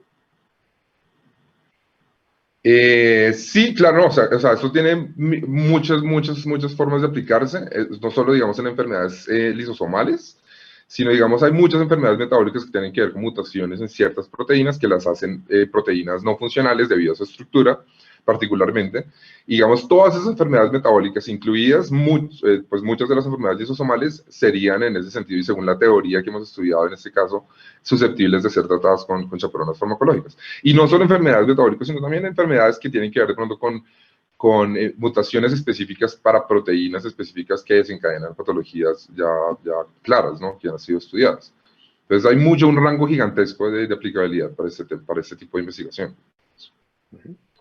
Y una última pregunta, ¿la investigación la han llevado a cabo desde acá, desde la Javeriana, o tiene otros focos internacionales? Sí, no, pues la investigación la hicimos realmente en el Instituto de Errores y Datos del Metabolismo. Nos colaboró mucho el CINE, que es el clúster de la universidad, de la Pontificia Universidad Javeriana, que es un conjunto de muchas CPUs que nos sirve a muchas carreras para hacer nuestros experimentos ya que tengan que ver con cargas muy graves computacionales, muy grandes. Y realmente lo hicimos basados en, pues, digamos, protocolos internacionales para la preparación de las dinámicas moleculares y aparte de informática, pero en sí la metodología general fue planteada inicialmente por el Instituto de Errores y yo le hice algunas modificaciones junto con mi director para, digamos, obtener los objetivos que queríamos específicamente acá. Buenísimo, Juan Camilo, pues te agradecemos entonces mucho tu participación, tu presentación hoy en este panel y le damos paso entonces a nuestro siguiente panelista. Muchas gracias. Muchas gracias a ti. En este caso son dos, son Sandra Gutiérrez y Henry Méndez. Muy buenos días. A continuación vamos a presentar nuestro trabajo titulado Uso de una herramienta nanofotónica para la evaluación in vitro de la citotoxicidad de dos sistemas adhesivos autograbadores sobre células madre mesenquimales de pulpa dental. Este trabajo fue realizado en conjunto entre el Centro de Investigaciones Odontológicas de la Facultad de Odontología y el Grupo de Películas Delgadas y Nanofotónica de la Pontificia Universidad Javeriana en el Departamento de Física. La odontología, gracias al uso de los sistemas adhesivos, ha venido mejorando la eliminación de tejido que se hacía innecesariamente cuando se eliminaba la caries. Hoy en día estos sistemas adhesivos también han eliminado sus pasos de aplicación, es decir, estos han disminuido. Se encuentran los adhesivos de 2 pasos y los adhesivos de 1 paso. Los adhesivos, para que nos entendamos, son resinas líquidas que nos permiten unir el material restaurativo de resina con la dentina o con la cavidad que se ha preparado previamente. El adhesivo de 2 pasos contiene un frasco que es un ácido fosfórico al 37% y otro frasco que es el adhesivo que se va a aplicar. Esto permite la eliminación del barrillo dentinario. El barrillo dentinario son los residuos o detritos que quedan una vez se ha preparado la cavidad y caen sobre el fondo de la cavidad. Los sistemas autograbadores, que son los de 1 paso, tienen incluido el ácido y el adhesivo en un mismo frasco. Pero este ácido que viene en los autograbadores es un ácido de menor porcentaje, puede ser un ácido maleico al 10%.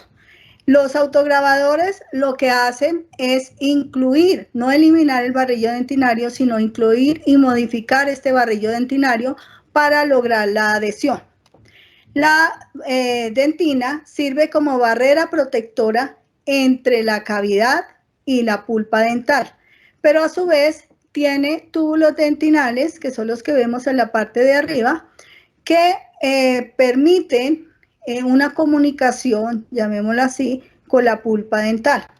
Es por esto que cuando se usan estos adhesivos, estudios reportan que los monómeros no polimerizados llegan a la pulpa y producen citotoxicidad a través de estos túbulos dentinales. Pero existen discrepancias con respecto a la existencia de esta toxicidad debido a que varios estudios in vitro e in vivo no reflejan estos efectos sobre el tejido pulpar. En esta investigación entonces proponemos evaluar los posibles efectos citotóxicos de la aplicación de estos adhesivos sobre la pulpa dental. Y pues esta evaluación de citotoxicidad tradicionalmente se hace a través de 2 técnicas estándar, como lo son la técnica de MTT y la microscopía de fluorescencia, que como podemos observar pues se basan en el uso de químicos o tinciones que alteran el mecanismo de metabolismo de las células. Entonces son altamente invasivos, contienen una cantidad de pasos que pues pueden inducir al error en el diagnóstico, los hacen también caros y pues también son altamente invasivos. Entonces nosotros proponemos un método alternativo basado en espectroscopías ópticas como la espectroscopía Raman, en el cual se aplica una radiación láser de baja intensidad y se estudian las vibraciones moleculares que puedan generar a nivel celular. Esto nos da información sobre el metabolismo, puesto que estas vibraciones moleculares pues, se pueden asociar como una huella digital a los compuestos químicos que contienen estas células, y de esa manera podemos observar de manera más detallada alteraciones en el metabolismo celular. El único inconveniente con esta técnica Raman es que cuando se aplica sobre tejidos orgánicos, pues la intensidad de esta señal es muy baja. Y entonces para eso se emplea una técnica que se llama el efecto CERS, que consiste en que el tejido orgánico se deposita sobre una superficie rugosa y metálica. Entonces, con la experiencia que se obtuvo en el grupo de películas delgadas, se crecieron cristales fotónicos, que son esferas autoensambladas de nanopartículas de sílica, cuyas rugosidades se pueden simular por los vacíos que dejan este crecimiento ordenado de partículas de esos cristales, y por ser periódico, entonces permiten que haya un efecto resonante entre la radiación electromagnética del láser y las moléculas de las células. De esta manera se amplifican las señales Raman provenientes de las células. Entonces el reto consiste en realizar un cultivo de células sobre estos sustratos rugosos, y de esta manera amplificar la señal Raman proveniente de ellas, que nos pueden ayudar a dilucidar los mecanismos que existen a nivel celular bajo la aplicación de estos adhesivos. Entonces, por consiguiente, esta investigación plantea evaluar mediante esta herramienta nanofotónica, hablamos de la espectroscopía Raman, posibles efectos citotóxicos producidos tanto por adhesivos de 2 pasos como autograbadores. Ver si la aplicación de estos adhesivos bajo barreras dentinarias puede llegar a provocar efectos citotóxicos a nivel del tejido pulpar. Y pues mirar si esta espectroscopía Raman puede efectuar un diagnóstico de viabilidad celular, o también puede detectar efectos citotóxicos bajo la aplicación de estos adhesivos. Para llevar a cabo este objetivo, entonces lo primero que hicimos fueron cortes de dentina de 1 milímetro de espesor, haciendo pues cortes de discos que se tomaron de 1 milímetro antes de llegar a los cuernos pulpares, y posteriormente estos fueron esterilizados mediante óxido de etileno para comprobar que realmente después de la esterilización todavía estaba presente el barrillo dentinario, que es tan importante para los adhesivos autograbadores, como dije, que lo modifica y lo toma como parte de su capacidad de adhesión. Entonces se hizo microscopía electrónica de barrido. Posteriormente, estos discos de dentina fueron unidos a este dispositivo que nos permitía llevar a cabo el cultivo celular. Este dispositivo se puede colocar perfectamente sobre estos platos que ustedes ven aquí. Encajan perfectamente sobre estos platos para poder llevar a cabo el cultivo celular. ¿Qué hicimos entonces? Se colocó el nanobiochip que hablaba anteriormente el profesor Henry sobre el fondo de los pozos. Sobre ese nanobiochip se sembraron las células madre de pulpa dental, pues lógicamente con medio de cultivo, y posteriormente se colocó el dispositivo con el disco de dentina con un contacto de aproximadamente menos de 1 milímetro.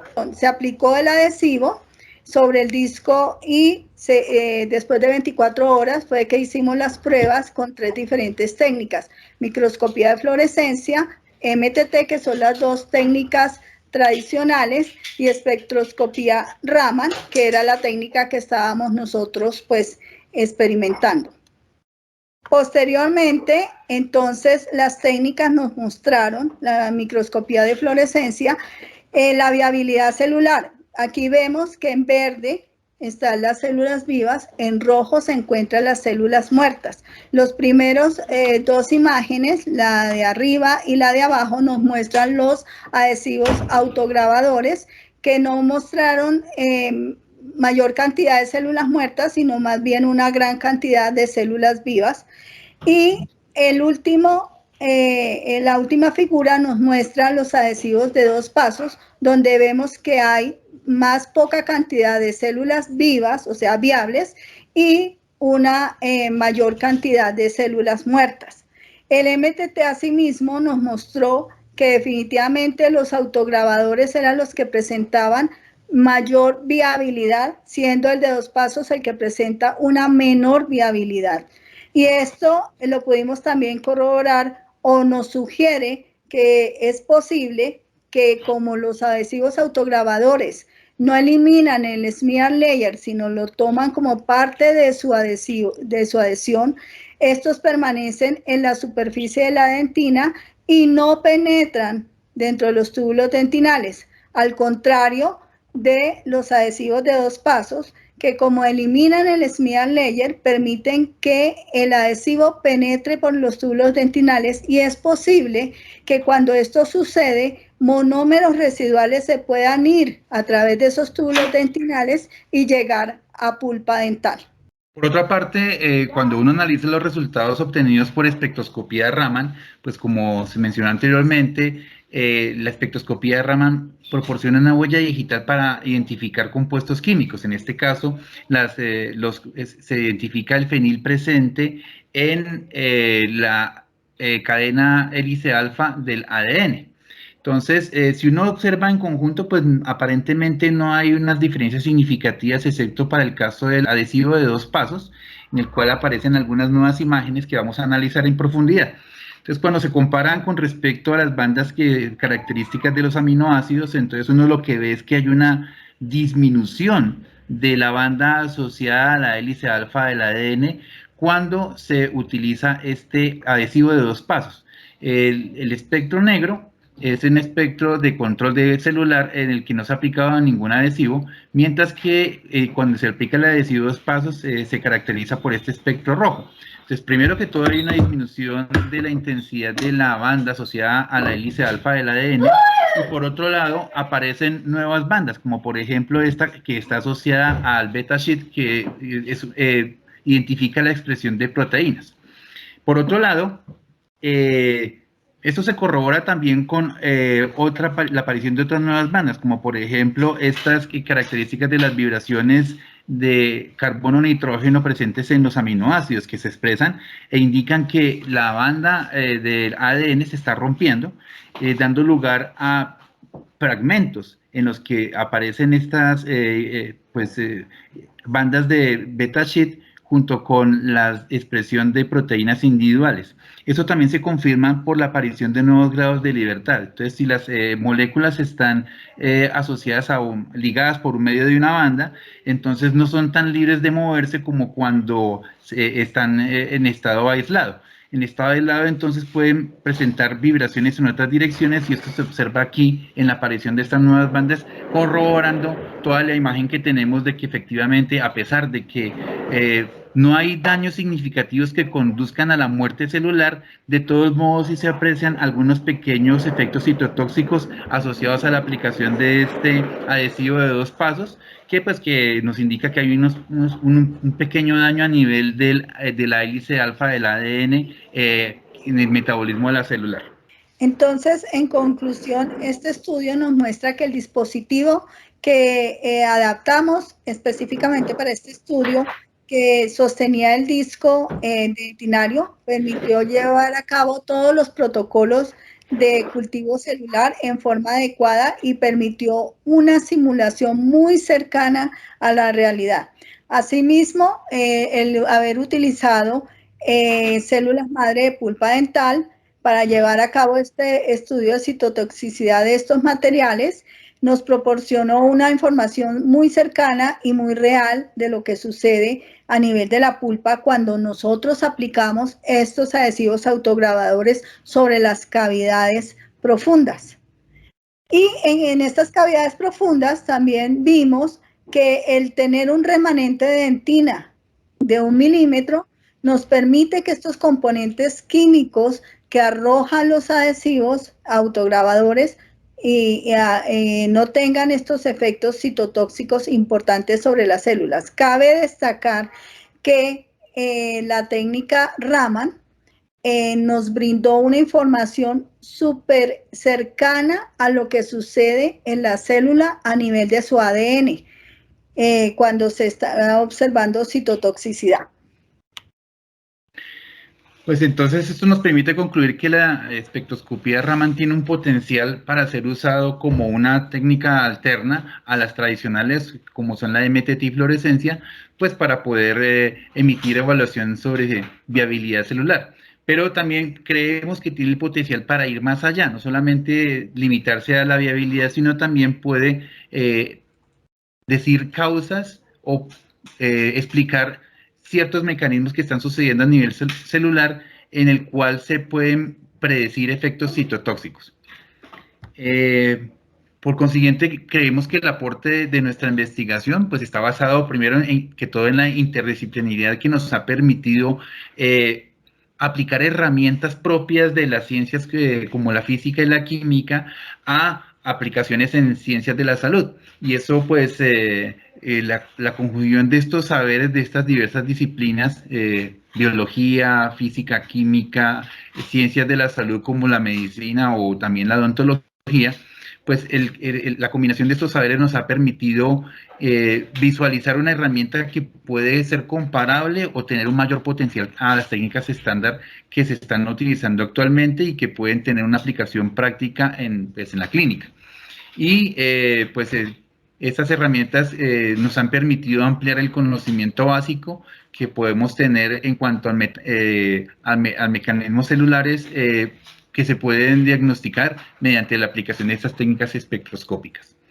Finalmente queremos agradecerles a ustedes por su presencia en esta sesión y pues agradecerle toda su atención. Muy amables, gracias. Muchas gracias a ustedes, Sandra y Henry. Buenas tardes, Sandra, estamos acá con nosotros. Le preguntaríamos precisamente sobre este último apunte, ¿no? Sobre los aportes de la investigación y ese valor de la interdisciplinariedad que ayuda a profundizar el conocimiento básico, ¿no? en salud. Sí. Bueno, discúlpeme, me acomodo mejor porque no he podido lograr acomodarme. Ya, listo. Entonces, lo importante, digamos, en esta interdisciplinariedad que nosotros hemos logrado con la Facultad de Ciencias y con algunas otras facultades para estos proyectos, es que cada una de las ciencias nos ha aportado algo muy valioso para obtener la solución de un problema. El problema, por ejemplo, se plantea desde odontología, una pregunta de investigación. Nosotros nos unimos para tratar de resolver esa pregunta de investigación y hemos encontrado varias herramientas que nos pueden proporcionar las distintas disciplinas para poder resolver este problema. Entonces ha sido realmente enriquecedor para nosotros poder trabajar interdisciplinariamente. Y nos comentaba, ¿cuáles son las facultades con las que han trabajado para esta investigación? Hemos trabajado con la Facultad de Ciencias en este trabajo específicamente, pero también hemos trabajado interdisciplinariamente con la Facultad de Ingeniería, digamos que a nivel de materiales dentales para regeneración ósea, y hemos trabajado pues también con el Instituto de Genética para proyectos de anomalías dentomaxilofaciales que encierran la parte genética. O sea, realmente tenemos mucha interdisciplinariedad hoy en día en los trabajos de la Universidad Javeriana y de por sí que es parte del requisito para poder acceder a las convocatorias. Genial. Y nos hablaban también de otro principal aporte de la investigación, ¿verdad? Sí, realmente, digamos, este trabajo que se hizo aportó realmente una herramienta que para nosotros, digamos que no era totalmente conocida, que es la espectroscopía Raman. Nos permitió determinar y acercarnos a ver viabilidad celular que pues generalmente nosotros la estábamos observando con MTT y con fluorescencia, pero estas dos técnicas pues lógicamente son invasivas porque hay que preparar mucha muestra, mientras que la técnica Raman nos ha permitido usar en forma no invasiva y obtener resultados muy similares, como vimos en este trabajo, a lo que se obtiene con la fluorescencia o con MTT, que son técnicas tradicionales. Por eso quisimos, digamos, que ensayar y poder ver si realmente la espectroscopía Raman nos servía para determinar este tipo de viabilidad. Bueno, Sandra, pues te agradecemos muchísimo el aporte y también quedaremos muy pendientes del avance, ¿no?, de este proyecto y de la continuación. Por supuesto, muchas gracias. Pasamos entonces a nuestra última presentación, presentación que está a cargo de Andrea Valderrama Alves. Hola a todos, mi nombre es Andrea Valderrama y voy a presentarles mi proyecto de investigación. Este se titula El aprendizaje espacial induce cambios en la expresión génica y proteica asociados con la mielinización dependiente de actividad. Lo primero es ¿qué es la mielinización en el sistema nervioso central? Es el proceso por el cual los axones neuronales se ven recubiertos de manera intermitente por vainas de mielina. Esta es una sustancia lipoproteica que forma una membrana multilaminar. Acá voy a resaltar 3 proteínas de las que vamos a hablar más adelante. Son 3 proteínas estructurales, MVP, PLP, que son las más abundantes de la mielina, y MAC. Las células del sistema nervioso central que producen la mielina son los oligodendrocitos. Y estas células, junto con las fibras de axones mielinizadas, forman en gran parte lo que se conoce como materia blanca en el cerebro. Entonces, ¿cuál es la función de este proceso de mielinización? Acá tenemos un oligodendrocito mielinizante y vemos las vainas de mielina que produce. Y esta mielina facilita la transmisión del potencial de acción, facilita la despolarización de la membrana y genera algo que se conoce como el estímulo saltatorio. Este acelera la propagación de la señal y regula y ayuda sistemáticamente a la regulación de los tiempos de conducción. Esto en vertebrados es esencial para lo que es la función motora, la integración sensorial y las funciones cognitivas. Y vamos a hablar una específica en este proyecto, que es el aprendizaje.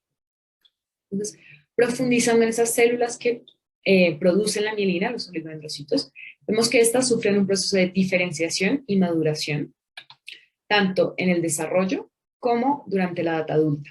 Y este proceso es regulado por señales intrínsecas y por señales extracelulares, y estas señales son muy importantes en lo que es la mielinización en el adulto.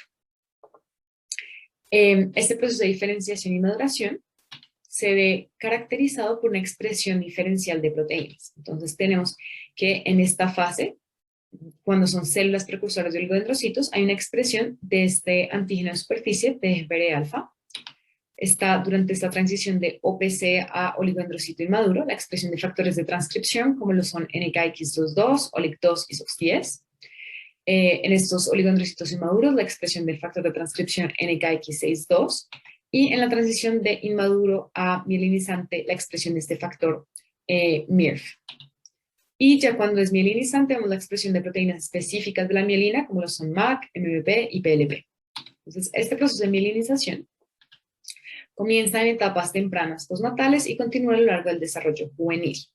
No obstante, se ha visto que este proceso continúa a lo largo de la vida, dejando la pregunta de, bueno, ¿cómo se produce este proceso durante la edad adulta? Entonces, hay 2 premisas importantes que hay que tener en cuenta en el cerebro adulto. La primera, hay una población de OPCs que es constante y que está distribuida en diferentes áreas del cerebro, y que en el cerebro adulto hay axones que están no mielinizados o parcialmente mielinizados. Entonces, ¿cómo se produce esta mielinización en el cerebro adulto? Estudios han mostrado que la actividad neuronal derivada de experiencias genera un fenómeno que se conoce como mielinización dependiente de actividad. Y este comprende cambios en el linguaje oligodendrítico, ya sea proliferación, diferenciación, maduración, y cambios en la mielina, ya sea remodelación de los nodos o mielinización de nodo. Este proceso, a nivel molecular, ha sido subcaracterizado. Por lo tanto, este proyecto tuvo como pregunta de investigación cuáles son los cambios que induce el aprendizaje espacial en cuanto a expresión de mensajero y de proteína asociados con la mielinización dependiente de actividad. Entonces tenemos como objetivo general de esta investigación evaluar la expresión génica y proteica asociados a la mielinización dependiente de actividad en respuesta a un aprendizaje espacial Y como objetivos específicos tenemos el primero, que fue el desarrollo de un modelo de aprendizaje espacial para ratones adultos de 5 meses. El segundo, que fue determinar los cambios en la expresión de mRNA para genes asociados con el linaje oligodendrítico y con la formación de mielina en 2 estructuras relevantes para la prueba y para la mielinización, como lo son el hipocampo y el cuerpo calloso. El tercer objetivo específico fue la identificación de variaciones en la cantidad de proteínas MVP y PLP en esas mismas estructuras. Acá tenemos la esquematización de los métodos que fueron utilizados para este proyecto. Vemos que se tomaron 38 ratones, los cuales se dividieron en grupo control y grupo aprendizaje, y se dividieron en 3 sets experimentales, cada uno son réplicas biológicas. Desde estos ratones se obtuvieron muestras de tejido fresco, a las cuales se les hizo una extracción de hipocampo y cuerpo calloso, y con esto se realizó un análisis de qPCR para los genes del linaje oligodendrocitos y genes de mielina, y se realizó un Western blot para las proteínas MVP y PLP. Estos ratones también se obtuvieron cerebros perfundidos al 4% con PFA, y se realizó un seccionamiento de estos para realizar una inmunofluorescencia de MVP.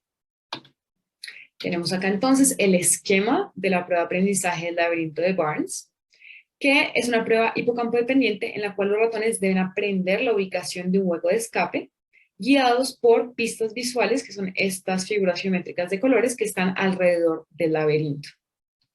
Entonces, como estímulos aversivos de esta prueba, se tiene la plataforma abierta, una luz brillante y un sonido fuerte de 16.000 Hz. El protocolo para esta prueba fue de 4 fases. La primera fue una fase de habituación al experimentador. La segunda, una fase de habituación del ratón a la plataforma como tal. La tercera fue la fase de adquisición, en la cual los ratones aprendían la ubicación del hueco de escape. Fueron por 5 días, 3 sesiones al día. Y una última fase que fue la fase de prueba, en la cual se testeaba si los ratones efectivamente sabían la ubicación del hueco de escape, porque este se cerraba. Y finalmente, 24 horas después de esta fase, se hizo la obtención de cerebro y de tejido. Entonces acá vamos a ver los resultados de la prueba de aprendizaje del laberinto de Barnes, que es en relación al objetivo específico número 1. Y vemos que para las 3 medidas primarias evaluadas, latencia, errores y distancia, hay una disminución significativa entre el día 1 y el día 5, en todas 3, para el promedio de los animales de cada set y el promedio total de todos los animales. Vemos acá un video de un ratón en su primer día de la fase de adquisición y un ratón en su día 5. Este ratón tarda 6 segundos en encontrar el hueco. Este ratón tarda significativamente mucho más tiempo. Es importante mencionar la heterogeneidad en el desempeño individual de cada ratón durante la fase de entrenamiento, dado que esto se relaciona con diferencias que se encuentran en aspectos moleculares más adelante. Acá tenemos los resultados para la prueba del laberinto de Barnes en la fase 4, la fase de prueba, y vemos que hay una preferencia de los ratones a lo que son los huecos de proximidad, que son el hueco de escape más los 2 huecos adyacentes, en comparación a los huecos distantes, que son todo el resto de huecos. Acá en promedio vemos que hay una diferencia significativa en el tiempo que los ratones están en los huecos de proximidad versus los huecos distantes. También vemos acá la medida de mapas de calor, y hay un mapa de calor representativo de cada uno de los sets experimentales. Y lo rojo indica que los ratones efectivamente pasaron más tiempo en ese hueco de escape. Y como conclusión de todos estos resultados, los ratones realizaron un proceso de aprendizaje espacial y exitosamente aprendieron la ubicación del hueco de escape. Continuamos con los resultados que se obtuvieron por PCR, que están asociados con el objetivo específico número 2, y vemos para el hipocampo que se muestra la expresión de mensajero de cada uno de los genes estudiados asociados con la célula del linaje oligodendrítico que los expresa de manera diferencial. Entonces tenemos un aumento en la expresión de mensajero para el gen PFR-alfa, que está asociado con la proliferación de OPCs. Vemos un aumento también para MAC, ColiMVP y MVP, que están asociados a la mielina. Y vemos un aumento discreto para lo que es NKX22, OLIC2 y SOX10. Este aumento discreto, comparado con otras investigaciones, en especial la de Stedman y Xiao, podríamos decir que estaría indicando, puede ser 2 cosas. Por un lado, podría ser un cesamiento del proceso de oligodendrogénesis posterior al proceso de aprendizaje, o también un aumento en una fase posterior al aprendizaje. Este aumento que se da para el mensajero de PFR-alfa estaría indicando una reposición de esos OPCs que se diferencian durante el proceso de aprendizaje. Y esto estaría relacionado también con lo que se obtuvo para GOL y MVP, que también tiene una función en la proliferación de OPCs. Este aumento que se ve para MAC y para MVP podría estar relacionado con un proceso ya sea de remodelación de la mielina o también de mielinización de nodo. Este mismo análisis se realizó para el cuerpo calloso y se obtuvo que en comparación con lo que se encontró para el hipocampo, hay una tendencia a la disminución en la expresión de mensajero de diferentes genes. Acá se resalta entonces NKX6.2, que está asociado a diferenciación, MAC y MVP. Y esto podría estar asociado a un proceso que se da en el cuerpo calloso, que se denomina refinamiento axonal dependiente de actividad, que requeriría un proceso de cesamiento del oligodendrogénesis que podríamos estar reflejado en esta disminución del mensajero de NKX6.2 y que también está asociado a otra función que cumple este gen MAC, que es de inhibición de crecimiento de neuritas. Entonces, con base a estos resultados, se realizó esta matriz para identificar patrones de expresión, estructura específicos. Entonces, para el hipocampo se encontró un patrón de aumento de la expresión de mensajero de genes asociados con la proliferación de OPCs y con genes de mielina. Mientras que para el cuerpo calloso se encontró un patrón de disminución de la expresión de mensajero de genes de diferenciación y maduración de oligodendrocitos y de genes de mielina. Y como conclusión de estos resultados, vemos que hay cambios en la expresión de mensajero de genes asociados con el proceso de mielinización dependiente de actividad de manera estructura específica. Entonces, con los genes que presentaron cambios interesantes en el análisis anterior, se realizó un estudio de correlación en el que se asoció la expresión de mRNA con el desempeño en la prueba del laberinto de Barnes con esta medida de la fase de prueba. Entonces, para el hipocampo, para el gen MAC, se encontró una tendencia negativa y se encontró para GOL y MP una tendencia positiva, es decir, una asociación entre el aumento de la expresión de mRNA y el desempeño en la prueba. Para el cuerpo calloso se encontró una correlación moderada negativa para el NKX6.2, asociando una mayor expresión de mRNA a un menor desempeño en la prueba.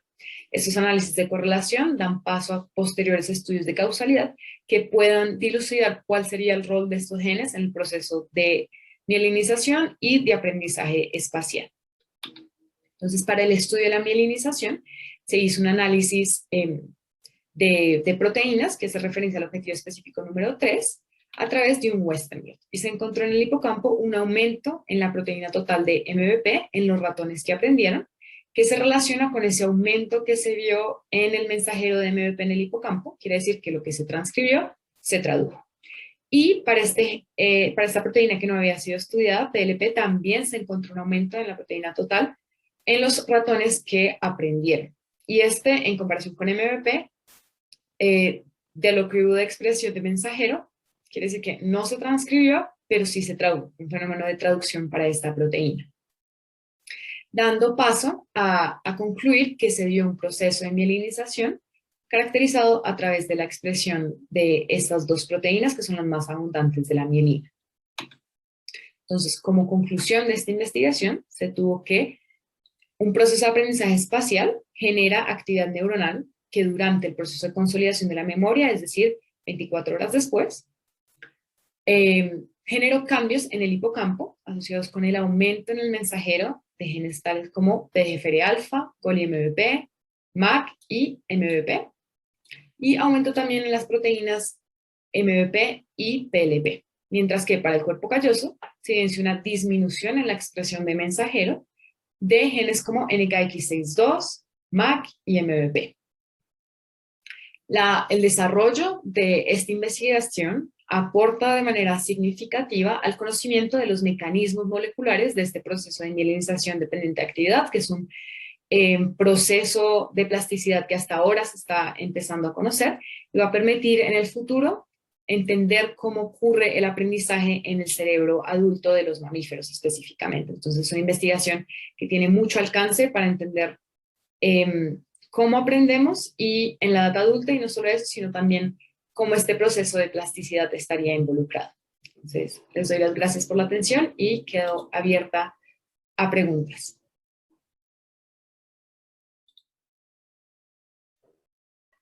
Muchas gracias, Andrea.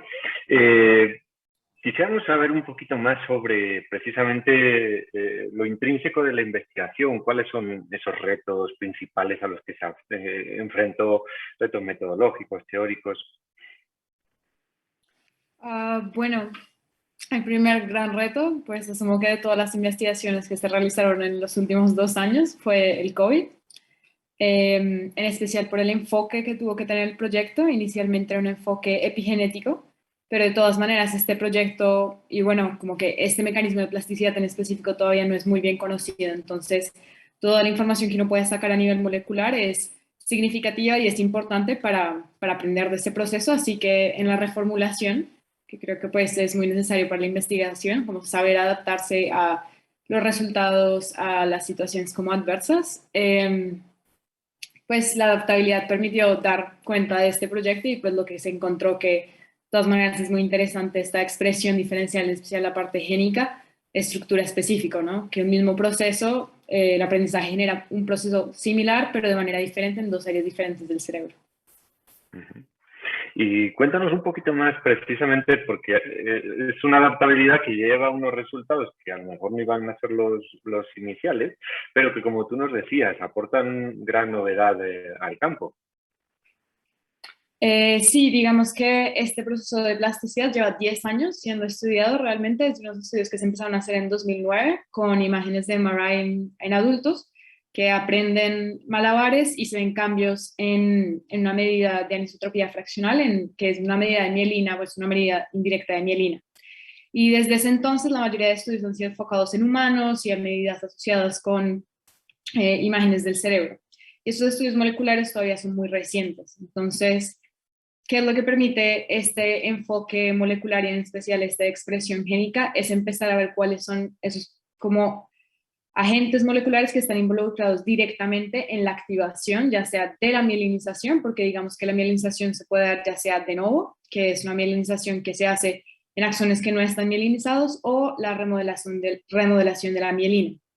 Y si uno, no sé, se sigue estudiando por este campo, también además de aprender cómo, o sea, de entender cómo aprendemos, también se podría asociar a cómo maximizar el aprendizaje, o ya sea en patologías de demielinización, conocer cómo serían esos agentes moleculares que eventualmente podrían ser alterados o como blanco de algún tipo de terapia para ayudar a estas enfermedades demielinizantes, o simplemente entender cómo se da todo el proceso de sincronización de los estímulos, que creo que es el gran punto en donde entra la mielinización y es, listo, tenemos sinapsis con las neuronas, pero ¿en qué momento se convierten las redes en algo que está sincronizado y que funciona de manera óptima para generar, por ejemplo, nuevas redes asociadas a un aprendizaje?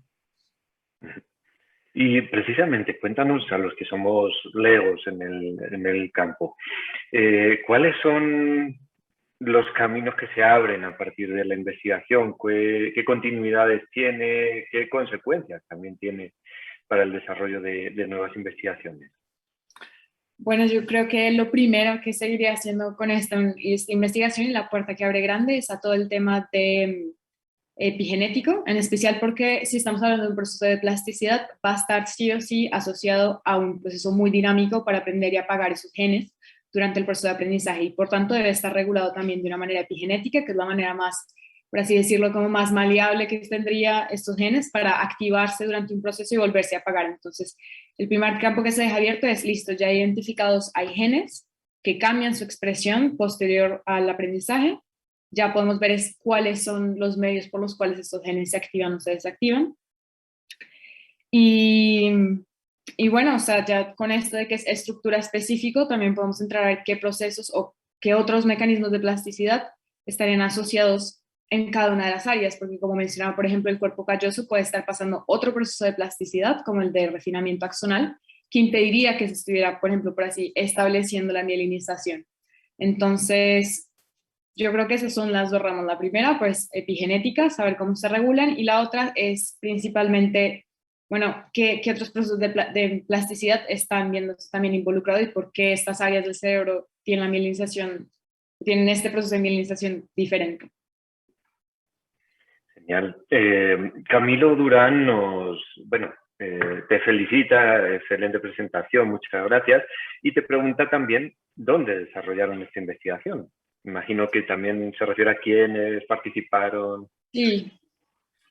Esta investigación fue en conjunto con la Universidad de Andrés Bello de Chile, con 2 investigadores de esa universidad, la doctora Brigitte Van Sundert y el doctor Fernando Bustos, y con el Instituto de Genética Humana en la Javeriana con el Laboratorio de Epigenética y la doctora Adriana Rojas. Esos fueron los principales como directores de este proyecto y pues se realizó en conjunto en estas 2 universidades.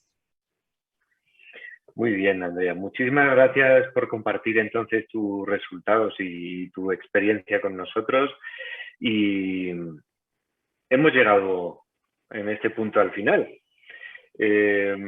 Gracias a todas y a todos por hacer parte de nuestro panel, por cerrar nuestro panel sobre investigación básica y teórica. A los ponentes, agradecerle también por su participación y sus respuestas a nuestras dudas ante las excelentes presentaciones que nos han brindado durante la tarde de hoy.